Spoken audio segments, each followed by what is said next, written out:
So Maxi, talk us through, what was it like growing up in Rossington? When I think back to it, you know, I loved it. You know, I only seen a picture yesterday, you know, reminding everyone about them childhoods before PlayStations and that were big. Yeah. Mobile phones weren't around. So now I was one of them lucky few, just out on my bike, playing. No, I wouldn't say really naughty, you know. Maybe a bit mischievous like, but no, not too much. And as you can see, that woods over there, used to drink in there when I was about, you know, my first drink in there when I was 12. Just 12? Yeah, we used to, no, it's a mining village, so no, we were creative. But yeah, I loved it. I got no complaints about my childhood, you know. I suppose, you know, you never had much, but as a kid, you don't know any different. You know, you're just happy to be playing out with your mates, playing on bike, as long as you've got a good working bike. That were all that mattered, especially in this village, you know. We used to go everywhere on bikes and good times. So yeah, I loved it. It's a mining village though, isn't it? You used to play on the mines and drive through them and get up to mischief. Yeah, on pit, you know, obviously. It's like telling a kid, isn't it? Whatever you do, don't go on pit because it's dangerous. Yeah. But you know, it's like, don't press that button. You want to press it, don't you? So, you know, we used to play on there, play on slack heaps, mud bomb fights, and a couple of times when we'd get brave, we'd take our bikes down because it was a nice downhill inside tunnel down towards the mining shaft. You don't get that now though, do you? That's quite dangerous, wasn't it, back then, really? Yeah, well, it's a different generation of kids now, isn't it? You know, there's certainly no pits around anymore. I think this one here closed in 2007. But yeah, you know, we didn't go in there and we didn't start smashing up places. We were just sort of living life. You'd say probably trespassing, yeah. just trespassing, yeah. But you know, exciting. You know, you get them butterflies as you're getting chased. What if it all goes wrong? Yeah, well, worst case, there were a few of us did. I know one of the lads who were in our group, he got a right kick up arse by one of the security guards who was chasing him, and he only managed to, because we were quite fast, because we were young. He got away, but he just got a good kick up arse and a good bruise on his arse from security man. But you know, it were exciting getting chased off him and that. Those were the days for you. Now, your name, I only found out a few months ago. It's not actually Maxi, is it? No, it's Daniel. Tell me. Well, not. I was born Daniel, but nobody ever called me Daniel. It was always Dan or Daniel. Yeah. Right? Tell me why. Tell me why it's Maxi. When I turned pro, filled my forms in, sent them off to the British Boxing Board. Yeah. And they were like, "Oh, sorry, you're going to have to come up with another name because we've already got a registered Danny Hughes boxer." So wait a minute, you had to change your name just because there was already another boxer. But surely there's hundreds of boxers. Well, you would have thought, but you know, I was new to it, so I was like, right, I'll do as I'm told. Think of another name. So yeah, I had to think of a stage name. And what were you going to go with? The first one I thought, no, I've got to think of something memorable, something outrageous. So I called myself Seth Hughes. You know, it sounds like a badass, doesn't it? But after some thinking time on it, and obviously my granddad's nickname was Maxi. My mum suggested, you know, why don't you be same name as your granddad, have that as your nickname. So yeah, I thought that definitely works. So, you know, when I turned pro, got called that, and pretty much everybody calls me Max now. Even my missus sometimes calls me Maxi. So what were your parents' sort of reaction when you started getting into boxing? Because it's a brutal sport, combat sport's unforgiving. What were their reaction when you told them, look, this is what I want to do? Well, my mum was really encouraging. There were times when I'd get a phone call, amateur days, do you want to take this fight on 2 days' notice? And I'd say, this is right. Have a little think and let me know. I'd always ring my mum. Mum, been offered a fight. I think she'd be like, take it, just, you know, go and take it, you're fit enough, you'll win. But as the fights have, you know, progressing, the 12-round fights are all hard fights. You know, you're in your little fight gloves. Yeah. And my face marks up pretty easy. She don't like seeing it, you know. She always says, after every fight I have now, is that it then? Are you done now? Are you done now? She wants it done. Yeah, so early on she was very encouraging, whereas now she's like, are you done yet? Are you done yet? So, You know, it must be hard for her, like, to see you young and get your face punched in. So, what's your earliest memory of boxing? What got you into it? Earliest memory, so I used to play rugby league, and I enjoyed that. Are you small for a rugby player? Oh, well, yeah, I were either on wing or full. I don't think I've grown since my rugby days, since I was an early teen. Yeah. But I was always fast, always, nipper. good with ball, catching, running. So used to play rugby, and I enjoyed that. It were always tough. Every time you played, you'd come out with some ache, some knock. That preppy for boxing then, yeah? I think it did, yeah. It made me strong, fit.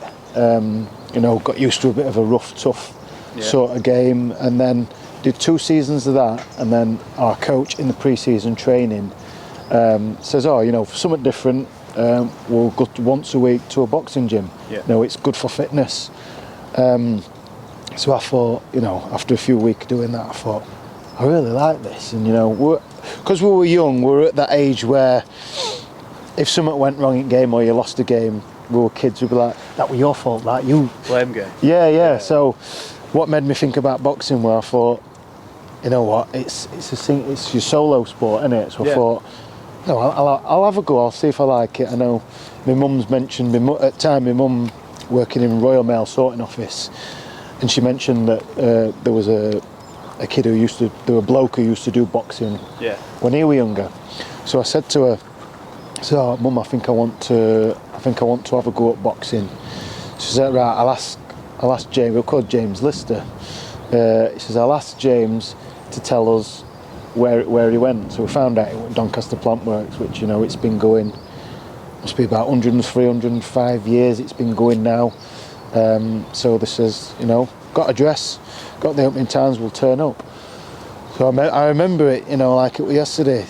Turned up, and old Ken Blood, bless him, he's passed away now, but like Mickey off Rocky, old guy. Yeah. One leg up on ring, watching sparring all the time. He come in, he says, right, young'un, go and get a pair of gloves out of that box over there, old smelly box, trying to find some matching gloves. Proper old school gym. Yeah, they were soaking, they stunk, they were massive, they like come up to my arm here, and just says, right, he says, I'm just watching sparring, go on a bag, and then I'll just finish your sparring, then I'll come and have a word with you, come and watch you. So I remember walking up to the bag with these big floppy gloves on. Like everyone in the gym had been there a bit, so they all knew each other. Yeah. Everybody looking at me. So I stood square on, absolutely windmilling. I had 30 seconds and then Isn't it? Oh yeah, well, especially when you don't know what you're doing and you're nervous anyway. Yeah. But then old Ken had seen me, and he was like, no, young'un, come here. He says, right, what handed are you? He says, I'm left-handed. He went, right, you're a southpaw. He said, and then he said, like, all southpaws should have been drowned at birth. And but he says, right, so he stand with your right foot. He says, this is called a jab.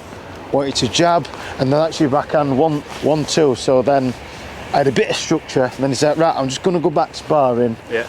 And then so just on back then, sort of out stood.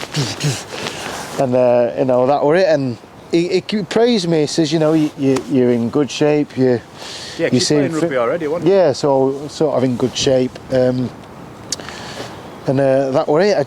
Every time I went in, he gave me some good praise, which always made me go back. Yeah. And I think I had 2 sessions, and then he were like, right, I think the ultimate test came to see if I had it, and he put me in sparring. What was that like? Were you nervous, frightened? What's going through your mind? Because if that's your first fight, and like you said, you got on the bag and you don't really know what you're doing, you're just trying it. What's going through your mind? So I was proper nervous. It feels like a blur now. Obviously, first time I'd got that nervous with a fight. Like fights off at cuff, so you haven't really got time to be nervous. So this was like an arranged fight. They put me in with a kid who was taller than me, who'd been going a little bit longer than me, but still he'd had no fight. So it was like sort of saying. And I remember stood like opposite corner waiting for him to say time, because there was no timer. It were all just what he used to watch clock. So he said, right, time. And then, because I thought, it's a fight, it's a fight. Yeah. I only really knew how to use my left hand, so I was just chasing this kid around, and then in the end I was proper chasing him because he turned his back and he was running away from me, and I was chasing after him, and Ken went, stop. He says, this is boxing, it's not fighting. He says, you gotta, and like, he had to say stop a few times because he had like red mist on, red rag.